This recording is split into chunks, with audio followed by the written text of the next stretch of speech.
Hello बच्चों, नमस्कार। मैं Sachin Gupta KHR inter college Khampur Lohari Baghpat से आप लोगों के सामने फिर से कक्षा 9 का भौतिक विज्ञान का एक नया चैप्टर लेकर हाजिर हूँ, जिसका नाम है बल तथा गति के नियम। इससे पहले मैंने आप लोगों को गति के बारे में बताया था, गति का चैप्टर पढ़ा था। उसमें हमने बहुत सारी इक्वेशंस पढ़ी, गति के समीकरण पढ़े, उनका ग्राफिया रिप्रेजेंटेशन पढ़ा, गणितीय विधि पढ़ी, बहुत सारी चीजें हम लोग पढ़ चुके हैं। अब चैप्टर आता है बल तथा गति के नियम। अब गति से स्टार्ट करते हैं। गति क्या है और विराम अवस्था क्या है, उन्हीं की बातों को मद्देनजर रखते हुए, यदि कोई वस्तु गति में है अर्थात समय के साथ उसकी स्थिति में परिवर्तन हो रहा है तो वो वस्तु गति में कहलाती है। अब किसी वस्तु में गति कब प्रारंभ होती है? वस्तु में गति तभी प्रारंभ होती है यदि उस पर किसी प्रकार का कोई बल लगाया जाए। तो उसी से हमारी एक परिभाषा निकल के आती है कि बल क्या है। फोर्स, बल वह धक्का या खिंचाव है जो किसी वस्तु की रूप अथवा स्थिति में परिवर्तन कर दे या परिवर्तन करने का प्रयत्न करे अर्थात कोशिश करे, तो उसे बल कहते हैं। बल में दिशा और परिमाण दोनों की आवश्यकता होती है, इसलिए बल हमारी एक सदिश राशि है और इसका मात्रक वैसे तो किलोग्राम मीटर प्रति सेकंड स्क्वायर होता है, लेकिन इसको हम न्यूटन भी कहते हैं। इसका मात्रक, बल का जो मेन मात्रक है वो क्या कहलाता है? न्यूटन होता है। अब बल की परिभाषा तो आप लोग समझ चुके हैं। अब बल लगने से किसी वस्तु पर क्या क्या प्रभाव पड़ सकते हैं? बल लगने से किसी वस्तु पर 3 प्रकार के प्रभाव संभव है। 3 काम हो सकते हैं, कोई 3 कार्य।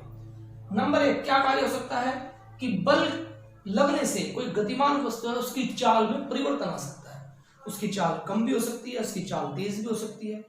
बल लगाया, कोई भाग रहा है, उसको हमने थोड़ा सा और पुश कर दे तो इसकी स्पीड बढ़ जाएगी, और यदि हमने आगे से रोकने का प्रयास किया तो रुक जाएगी, स्पीड कम हो जाएगी। तो अर्थात चाल में परिवर्तन हो सकता है। और कोई यदि वस्तु रुकी हुई है, हमने उसको बल लगा दिया तो गति में भी आ सकती है।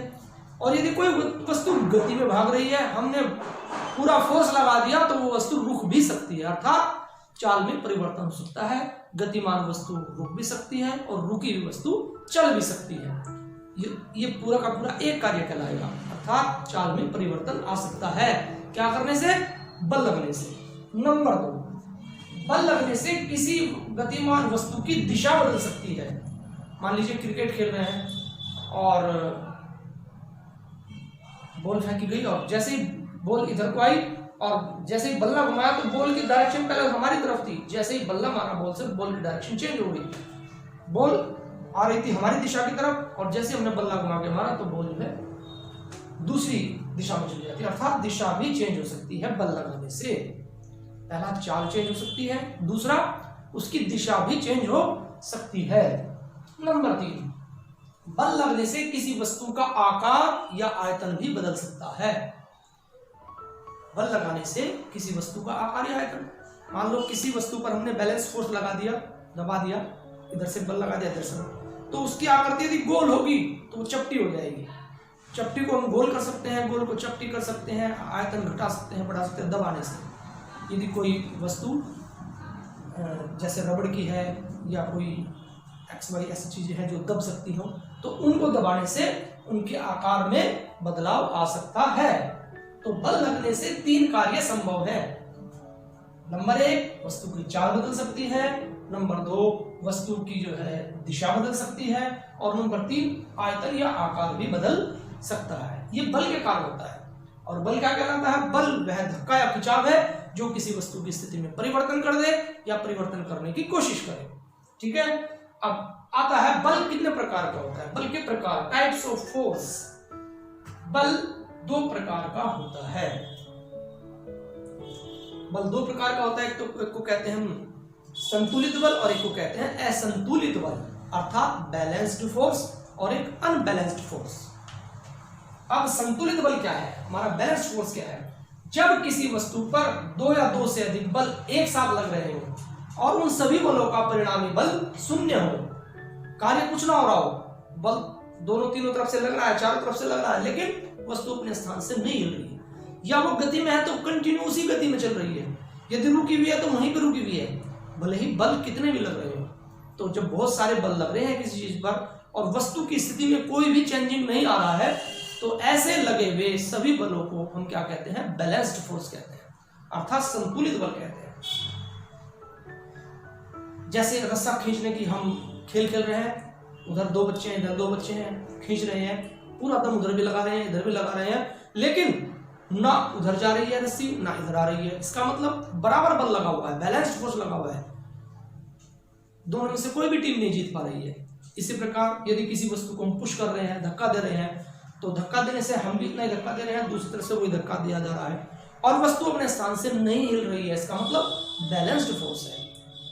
ऐसे ही कोई वस्तु गतिमान है, हम दोनों तरफ से बराबर बल लगा रहे हैं, वस्तु उसी रेशो से गतिमान है, तो इसका मतलब वस्तु पर जो लगा हुआ बल है वो क्या है, हमारा बैलेंस्ड फोर्स है, संतुलित बल है। नंबर 2, असंतुलित बल। जब किसी वस्तु पर दो या दो से अधिक बल इस प्रकार लग रहे हो कि उन सब का परिणामी बल शून्य न हो, कुछ ना कुछ कार्य हो रहा हो, या तो वो वस्तु गति में है रुक जाए, या रुकी हुई है गति में आ जाए, या उसकी स्पीड में चेंजिंग आ जाए, या उसका आयतन या आकार बदल जाए, तो ये सब शून्य न, अर्थात वस्तु की स्थिति बदल जाए, या उसकी गति बदल जाए, या गति की दिशा बदल जाए, तो ऐसे बल को क्या कहते हैं, असंतुलित बल कहते हैं। तो बच्चों आज हमने बल के प्रभाव, इफेक्ट्स ऑफ फोर्स और बल के प्रकार, ये हमारा चैप्टर का नाम था बल तथा गति के नियम, force and law of motion. ये चैप्टर की शुरुआत है आपकी भौतिक विज्ञान के अंदर, कक्षा 9 के अंदर, ये हमारा दूसरा चैप्टर है। तो आप लोगों ने, मैं समझता हूँ कि आप लोगों ने बहुत ध्यान से पढ़ा होगा। यदि फिर कोई दिक्कत है तो आप मुझसे पूछ सकते हैं। तो बच्चों जितनी हम प्रयास कर रहे हैं, मैं उम्मीद करता हूँ कि आप लोग भी यदि थोड़ा थोड़ा प्रयास करेंगे तो हमारी मेहनत सफल होगी, अन्यथा हमारी मेहनत का कोई फायदा नहीं हो रहा है। तो बच्चों मैं तुम्हारे दोबारा इस बात के लिए आपसे रिक्वेस्ट करता हूँ कि जितना भी हम लोग आपको पढ़ाएं उस सब को हम थोड़ा थोड़ा आप लोगों को पढ़ा रहे हैं, थोड़ा थोड़ा आप ईमानदारी से पढ़ते रहें और अपना होमवर्क समय से करते रहें। इन शब्दों के साथ मैं अपनी वाणी को विराम देता हूँ। धन्यवाद। जय हिंद, जय भारत।